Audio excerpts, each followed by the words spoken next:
एकदम कुरकुरीत हलके फुलके असे आपल्याला साबुदाणा वडे तयार करायचे आहेत. त्यासाठी आपल्याला या ठिकाणी 2 वाटी साबुदाणा घ्यायचा आहे.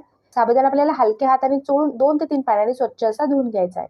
आता साबुदाणा पूर्णपणे पाण्यामध्ये बुडेल एवढं आपल्याला यामध्ये पाणी टाकून घ्यायचं आहे आणि साबुदाणा आपल्याला रात्रभर भिजण्यासाठी साईडला ठेवायचा आहे. साबुदाणा मी रात्रभर भिजू घालून घेतलेला आहे. साबुदाणा आपला एकदम छान मऊ असा भिजलेला आहे. साबुदाणा आपल्याला हाताने मोकळा करून घ्यायचा आहे.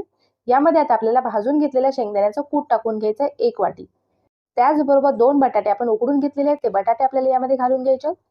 चवीनुसार आपल्याला यामध्ये मीठ टाकून घ्यायचं आहे. 2 हिरव्या मिरच्या मी बारीक तुकड्यामध्ये कट करून घेतलेल्या आहेत. त्या मिरच्या यामध्ये आपल्याला घालून घ्यायच्या आहेत. अर्धा चमचा आपल्याला लाल तिखट टाकून घ्यायचं आहे. अर्धा चमचा मी यामध्ये जिरे टाकून घेतलेले आहेत. तुम्हाला उपवासाला जर जिरे चालत असतील तर तुम्ही टाका किंवा स्किप करू शकता. आता आपल्याला हातानेच हे मिश्रण छान एकजीव करून घ्यायचं आहे. वडे बनवण्यासाठी आपलं मिश्रण तयार आहे. हाताला थोडंसं तेल लावायचं आहे आणि आपल्याला याचे वडे तयार करून घ्यायचे. आणि शेवटी आपल्याला वड्याच्या मध्यभागी एक होल करून घ्यायचंय. वडे तळण्यासाठी कमी गॅसवरती मी तेल छान गरम करून घेतलेले आहे. अलटी-पलटी करत मी दोन्ही बाजूनी वडे छान क्रिस्पी असे तळून घेतलेले आहेत. एकदम हलके फुलके कुरकुरीत क्रिस्पी असे आपले हे साबुदाणा वडे तयार झालेले आहेत.